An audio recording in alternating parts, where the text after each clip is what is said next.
No बन्धुर्जनिता सविधाता धामानि वेदभुवनानि विश्वा यत्र देवा अमृतमानशानाः तृतीये धामन्नध्यैरयन्त तृतीये धामन्नध्यैरयन्त।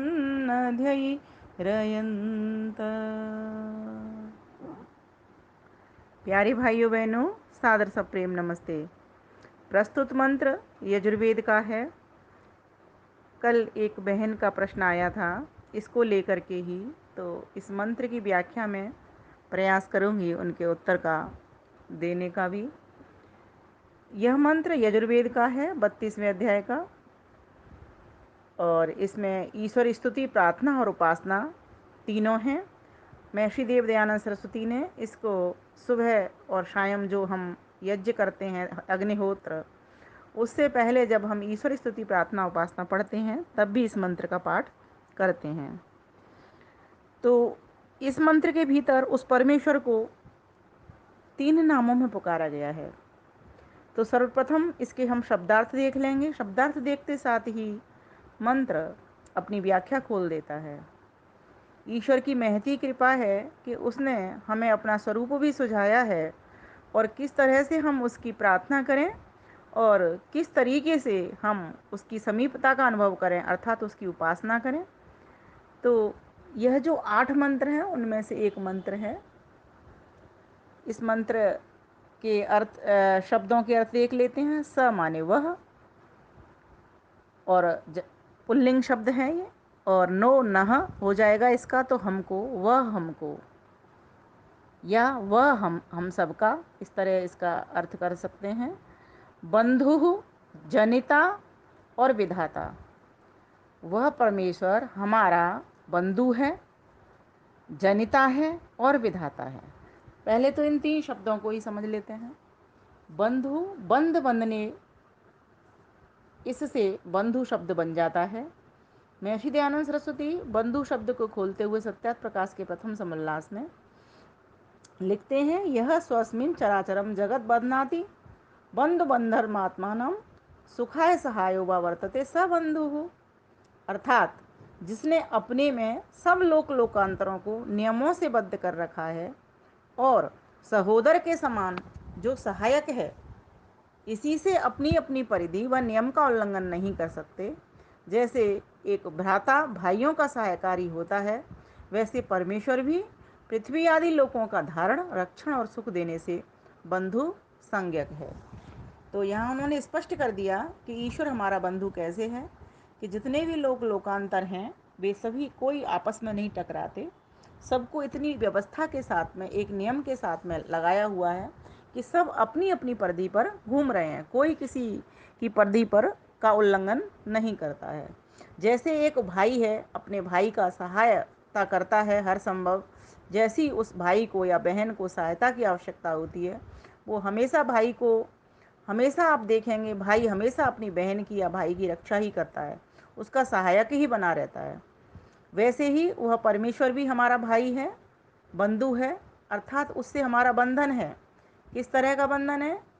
जो संसार के भाई बहन होते हैं उनका तो खून का बंधन है, एक माँ के पैदा हुए हैं, लेकिन ईश्वर का तो कोई जन्म होता नहीं है, तो वहाँ तो रक्त का बंधन है। लेकिन यहाँ तो कोई रक्त का बंधन नहीं है, लेकिन कर्मों के हिसाब से, अर्थात स्वरूप से बंधन नहीं है, लेकिन कर्मों के हिसाब से हमारा उससे बंधन है। अर्थात वह परमेश्वर है जिसने हमारे इस शरीर को बनाया है, और वही परमेश्वर हमारी रक्षा कर रहा है, वही परमेश्वर हमारा पालना भी कर रहा है नाना प्रकार के भोग्य पदार्थों को दे करके, और वही परमेश्वर हमें कर्मों का फल भी दे रहा है, और वही परमेश्वर हमें वेदों का ज्ञान भी दे रहा है। इस प्रकार से हमें एक सुंदर व्यवस्था के अंतर्गत ज्ञान बुद्धि बल दे करके उसने बांधा हुआ है, और वह हर संभव हमारी सहायता करता है। ईश्वर को किसी की सहायता की आवश्यकता नहीं पड़ती, लेकिन हमको उसकी सहायता की आवश्यकता पड़ती है। हम बिना उसकी सहायता के कुछ भी नहीं कर सकते। बिना उसकी सहायता के न हमारे ज्ञान में वृद्धि हो सकती, न हमारे बल में वृद्धि हो सकती, न हमारे उत्तम कर्मों में वृद्धि गति हो सकती। तो इसीलिए वह हमारा बंधु है, उससे हम सभी बंधे हुए हैं और उससे हमें बंधना भी चाहिए, क्योंकि भाई की तरह सहायक वही है। दूसरा शब्द यहाँ पर आता है जनिता। जनता का अर्थ होता है जन्म देने वाला, शरीरों को बनाने वाला। तो देखने में तो ये आता है कि संसारी माता पिता हमें जन्म देते हैं, हमें बनाते हैं, लेकिन अगर इसलिए हकीकत में, अर्थात अब इसकी असलियत को पहचाने, सच्चाई को पहचाने, तो माता पिता हमारा सही मायने में निर्माण नहीं करते, मीन्स हमारे शरीरों को नहीं बनाते। अगर वो हमारे शरीरों को बनाते होते तो अगर हम उनसे ये प्रश्न करें कि हमारे शरीर के बनाने में कितना मटेरियल लगा और कौन सी चीज़ कौन से समय में बनी और किस किस तरीके से आंखें बनाई, किस तरह से नाक बनाई, किस तरह से कान बनाए, तो कोई भी माता पिता संसार का कितना भी विद्वान से विद्वान हो, वो नहीं बता सकता। इसलिए माता पिता हमारे शरीर में शरीर का निर्माण नहीं करते। शरीर का निर्माण तो परम पिता परमेश्वर ही करता है। ये धक धक करता हमारा जो दिल है, जो इंजन है, इसको कौन बनाता है? माता पिता क्या बनाते? अगर बना सकते तो वो और कितने बच्चे पैदा कर देते, कितने बच्चे बता देते बना करके। लेकिन वह तो मात्र एक संयोग करते हैं, एक क्रिया करते हैं। बनाने का काम तो वह ईश्वर ही भीतर से करता रहता है। कोई भी माता पिता ये नहीं जानता संसार का कि ये उंगलियां कैसे बनी, ये नाखून कैसे बने, ये किस तरह से रस बना, ये रक्त बन रहा है, किस तरह की ये फैक्ट्री है। जब तक वो ईश्वर के ज्ञान को ना पढ़ ले, ना विद्वानों से सुन ले, तब तक वो इतनी भी बात नहीं बता सकता। इतना तो हम आज जानकारी उन ईश्वर के ज्ञान के द्वारा, अर्थात वेद ज्ञान के द्वारा या विद्वानों के द्वारा बैठ करके हम ले रहे हैं, साइंटिस्ट्स के पास बैठ करके हम ले रहे हैं कि किस किस तरीके से ये शरीर का निर्माण होता है। लेकिन अंदरूनी ज्ञान के द्वारा जीवात्मा अल्पज्य है और ईश्वर की रचना को वो नहीं बता सकता कि ईश्वर किस प्रकार से इस मानव शरीर का निर्माण करता है। न माता पिता यह बता सकते हैं कि मेरा बालक गोरा है होगा या काला होगा, या लंबा होगा या छोटा होगा या मोटा होगा, कैसा कितने वजन का होगा, कोई भी माता पिता नहीं बता सकता। हाँ, भोजन जरूर वो उस तरह का खान पान और उस तरीके से अपने उत्तम संतान बनाने का प्रयास करते हैं, लेकिन संतति किस तरह से उस सांचे में ढल रही है, ये कोई भी माता पिता नहीं बता सकता। तो परमेश्वर हमारे शरीरों को बनाने हारा है। स्थूल शरीर, सूक्ष्म शरीर और कारण शरीर, तीनों शरीर उसी के कारण बनाए जाते हैं। तब जा कर के ये मानव पशु पक्षियों के पिंडों का निर्माण होता है। इसीलिए परमेश्वर जहाँ हमारा भाई के समान सहायक है, वहीं हमें निर्माण करके, हमें भोग और उपवर्ग की सामग्री दे करके, ज्ञान दे करके हमारी रक्षा भी वो कर रहा है। तीसरा शब्द है यहाँ पर विधाता। विधाता का अर्थ होता है जो विधान करता है। परमेश्वर ने नाना प्रकार के भोग्य पदार्थ बनाए और हमें कर्मों की शिक्षा दी अपने वेद ज्ञान के द्वारा। जो जैसा कर्म करता है उसको वैसा ही वो फल प्रदान करता है। इसलिए वह परमेश्वर कैसा है? विधाता है। हम सभी के लिए उसने विधान किया हुआ है कि हम कैसा कर्म करें, कैसा कर्म ना करें। अच्छा कर्म करने पर अच्छा फल देता है और बुरा कर्म करने पर बुरा फल प्रदान वो करता है। क्यों? क्योंकि उसका स्वभाव न्यायकारी है। कल हमने इसको अर्यमा के जो शब्द आया था उसके द्वारा हमने इसको समझा था। तो परमेश्वर हमारा बंधु है, हमारा जनिता है और हमारा विधाता है। तत्पश्चात कुछ शब्द और आए, फिर देखते हैं आगे क्या कहा। धामान वेद, वेद कहते हैं जानता है। धामान, धामों को, जन्म स्थानों को, नामों को, लोक लोकांतरों को। तो भुवनानि शब्द से लोक लोकांतर, विश्व अर्थात विश्व के, अर्थात सब जितने भी लोक लोकांतर हैं, चाहे हमारे सौर परिवार के लोक लोकांतर, पृथ्वी लोक, अंतरिक्ष लोक, द्यूलोक हों, या नाना प्रकार के जितने भी सूर्य, करोड़ों सूर्य, अरबों सूर्य इस संसार के भीतर हैं, इस ब्रह्मांड के भीतर हैं, उन सभी के भी इसी तरीके से परिवार हैं। उन सभी की भी भूमियाँ हैं, चंद्रमा है, सूरज हैं। तो इस प्रकार से हमको समझना चाहिए। तो इस प्रकार से मात्र ये तीन लोक ही एक सौर परिवार के नहीं हैं। ब्रह्मांड बहुत बड़ा है, काफ़ी सारी आकाश गंगाएं हम नहीं जान सकते। बस वेद के द्वारा हम इतना समझ रहे हैं कि अनेकानेक सूर्य हैं, अनेकानेक आकाश गंगाएं, और उन सभी का निर्माता एकमात्र परमपिता परमेश्वर है, जो सभी पदार्थों के नामों को जानता है, सभी के जन्मों को जानता है, और सभी के स्थानों को भी वो जानता है। सभी स्थानों को, सभी समय को, सभी धामों को, सभी नामों को वो जानता है। प्रत्येक पदार्थ का नाम उसी के कारण नामकरण हुआ गया है। हमने किसी भी वस्तु का नामकरण नहीं किया। तो इस प्रकार से हम यहाँ पर इतना समझेंगे कि वही परमेश्वर जो हम सबका बंधु है, अर्थात सहायक है, भाई की तरह जनिता है, अर्थात इन शरीरों का निर्माण करने हारा है। हमारा सूक्ष्म शरीर, स्थूल शरीर सब उसी के बनाए हुए हैं। चित्त, बुद्धि, मन, अहंकार, ये सूक्ष्म शरीर है। और इसी तरह से हमारा ये जो ऊपर का स्थूल शरीर हमें दिखाई दे रहा है, जो ज्ञानेंद्रियों के ये दिखाई दे रहे हैं हमको गोलक, और ये जो हाथ पैर हैं या अंदर की फिर ज्ञानेंद्रियां और कर्मेंद्रियां हमारी हैं, वे सभी की सभी 17 तत्वों का जो शरीर है वो भी परमेश्वर का बनाया हुआ है। और ये जो पंचभूतों से बना शरीर है वो भी उसी ईश्वर से बनाया हुआ है। इन सभी की जो माता है, जननी है, वो प्रकृति है, क्योंकि प्रकृति का ही विकार ये सूक्ष्म और स्थूल शरीर है। प्रकृति ही विस्तृत होकर के ये सूक्ष्म और स्थूल रूप में आती है, लेकिन स्वयं से नहीं, ईश्वर के द्वारा, क्योंकि स्वयं वह जड़ है और ईश्वर चेतन होने से और सर्वज्ञ और सर्वव्यापक होने से, सर्व सामर्थ्यवान होने से, सर्वशक्तिमान होने से और सर्व उत्पादक पालक होने से, सबकी रक्षा करने से वही परमेश्वर हम सबको बनाता है, निर्माण करता है, पालन करता है, रक्षा कर रहा है। और किस तरह से करता है? बंधु की तरह, जनिता बन करके, विधाता बन करके, और समस्त लोक लोकांतर के जितने प्राणी हैं सभी की वो कर रहा है, सभी को वो जान रहा है, सभी को वो समझ रहा है, सभी को वो सुन रहा है। अब आगे के शब्द देख लेते हैं। ये अब अगर हम दो टुकड़ों में काटते हैं इस प्रथम पंक्ति को, तो इस तरह से सनो बंधुर जनता सविदाता, यहाँ तक ले लेंगे अर्थ। फिर धामानि वेद भुवनानि विश्वा, यहाँ तक कर लेंगे। धामानि, धामों को, वेद जानता है, भुवनानि लोक लोकांतर, विश्वा सब, सभी लोक लोकांतरों के को वह जानता है।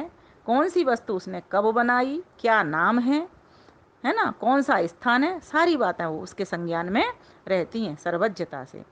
अब आगे की पंक्ति देखते हैं, आदि यत्र देवा अमृतः मानशाना, तो यत्र देवा अमृतम आनशाना, इस तरह इसको कर लेंगे एक पद, और तृतीय धामन अध्ययरयंत, इस प्रकार से दूसरा पद ये कर लेंगे। तो अगर हम 4 टुकड़ों में इसको विभाजन कर देते हैं तो हमें अर्थ बहुत स्पष्ट हो जाता है, क्योंकि जब शब्दों का अर्थ समझ आता है तो हम स्वयं मंत्र की व्याख्या को समझ लेते हैं, उसका भाव उतर आता है।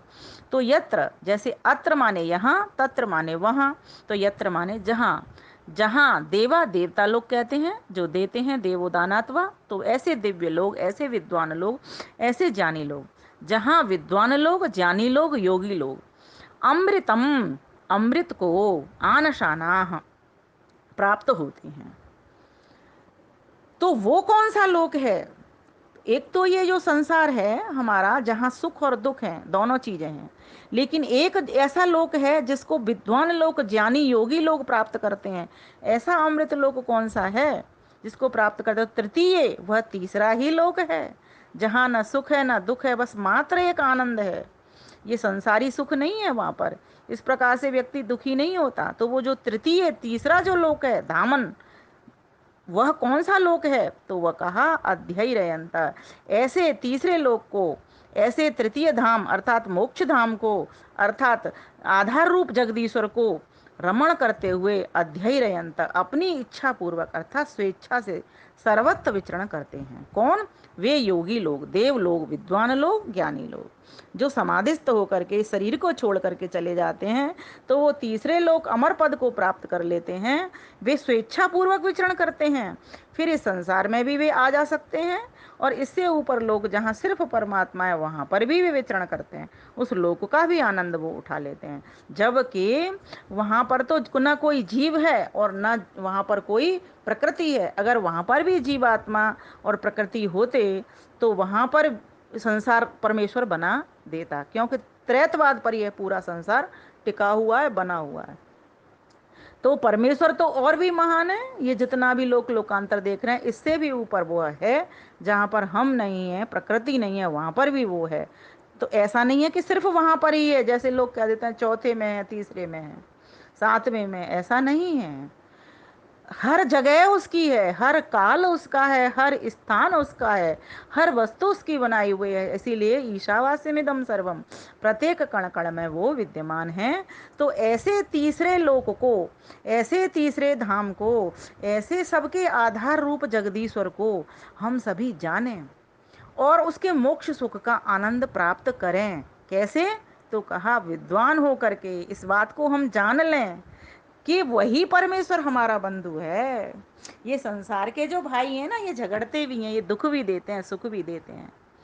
कुछ सुख देंगे तो इनके कारण कुछ दुख भी होगा। ये हम देख रहे हैं, एक दिन में हम अपने पूरे परिवार से कभी सुखी भी होते हैं तो कभी दुखी भी होते हैं।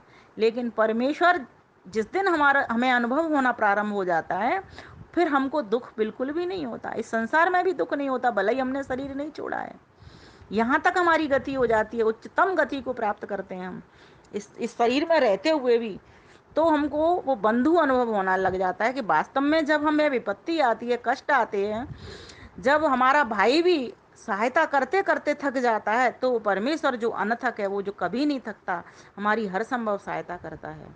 जब हम किसी कष्ट क्लेश में, बीमारी में, रोग में इस तरह इस कदर परेशान हो उठते हैं, जब वहाँ पर कोई भी नहीं पहुँच पाता, संसार के भाई बंधु, माता पिता, पुत्र पुत्रियाँ, पति पत्नी, कोई नहीं पहुँच पाता, तब मात्र एक वो ईश्वर हमारे साथ होता है।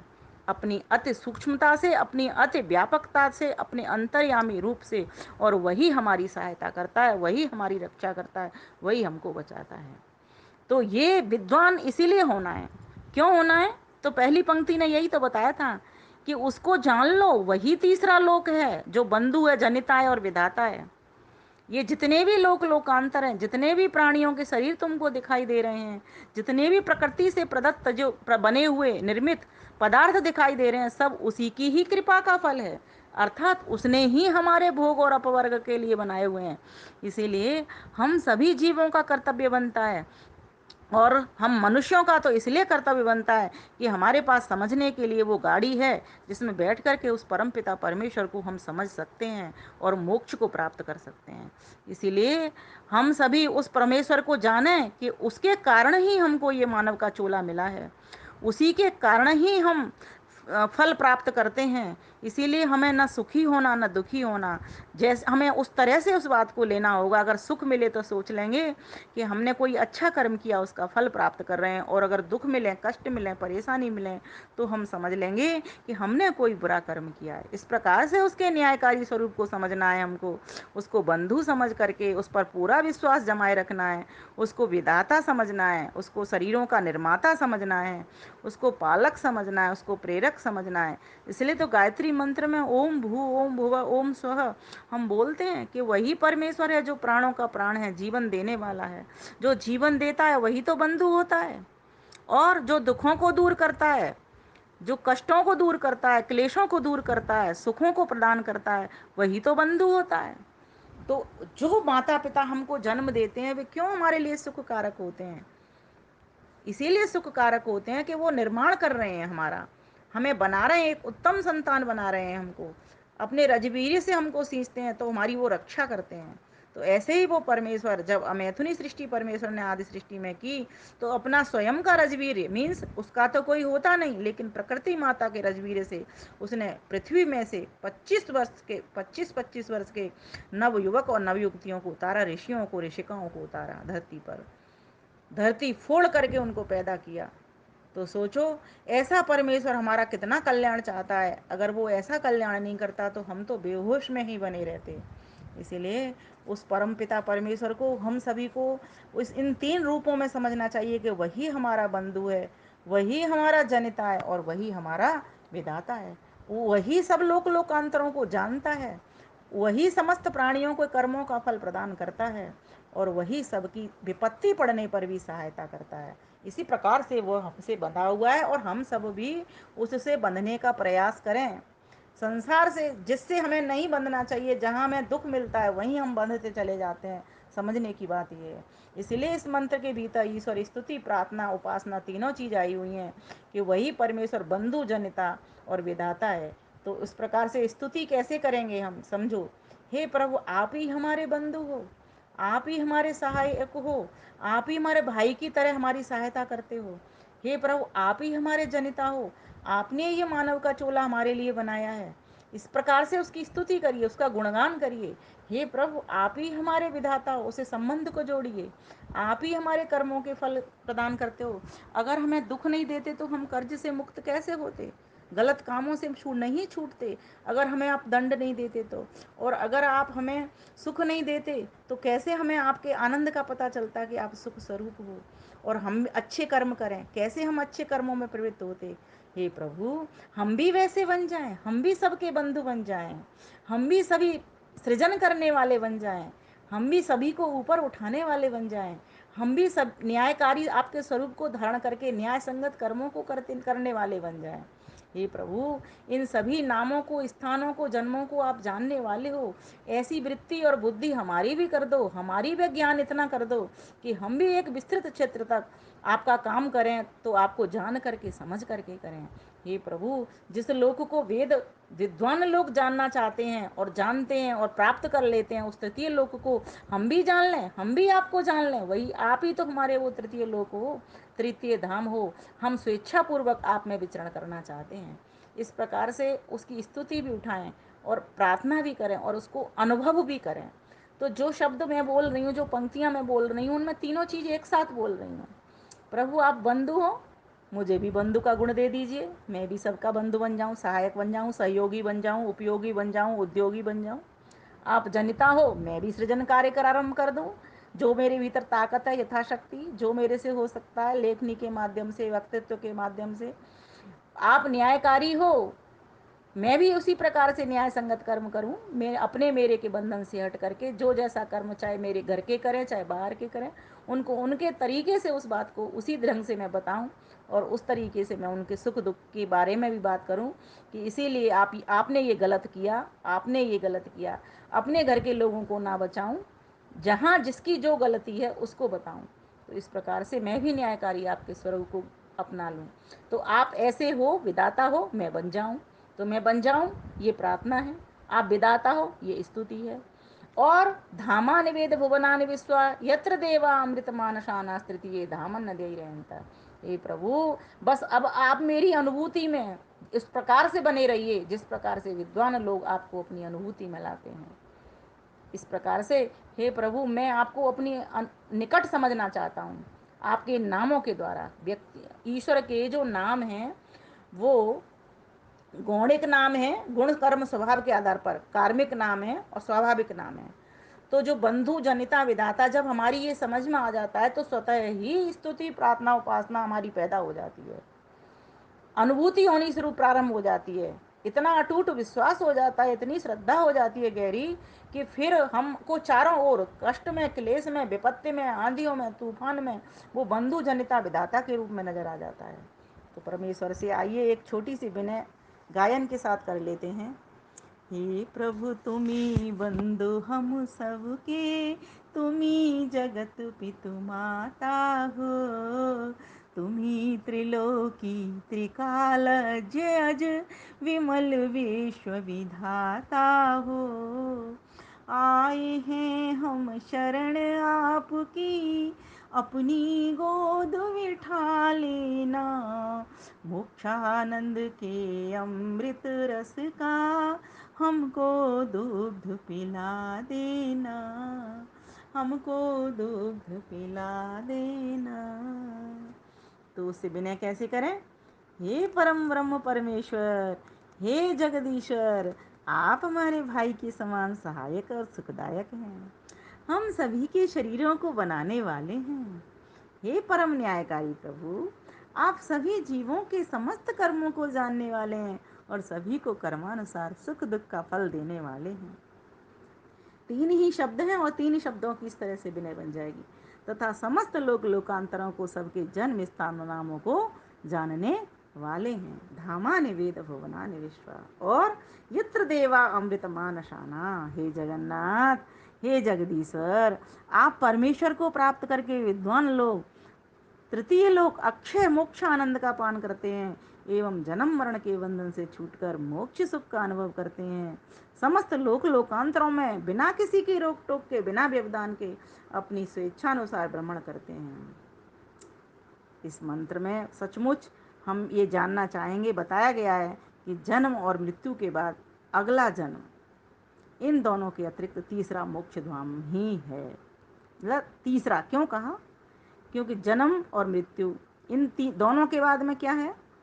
तीसरा जो है वो मोक्ष धाम ही है, जहाँ जीव भौतिक शरीर के बिना मुक्तात्मा बनकर सूर्य, चंद्र, पृथ्वी आदि सब लोक लोकांतरों में स्वेच्छापूर्वक विचरण कर लेता है और परमात्मा के आनंद में हमेशा मग्न बना रहता है, हमेशा मग्न बना रहता है।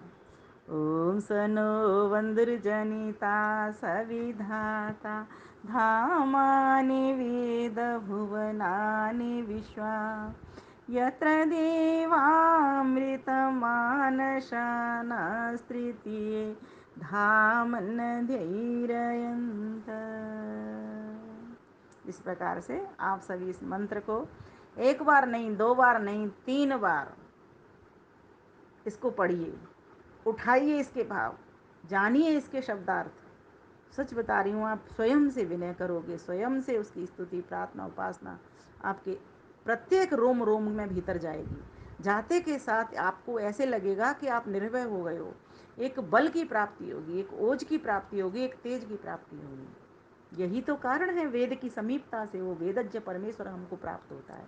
जिन जिन लोगों ने उस वेद की समीपता की, उसके ज्ञान की समीपता की, उसने उस प्रभु को पा लिया। जब हमको किसी जगह की जानकारी प्राप्त हो जाती है तो हम उस बस जगह को पा लेते हैं, अर्थात उस पर पहुंच जाते हैं, सीधी सी बात है।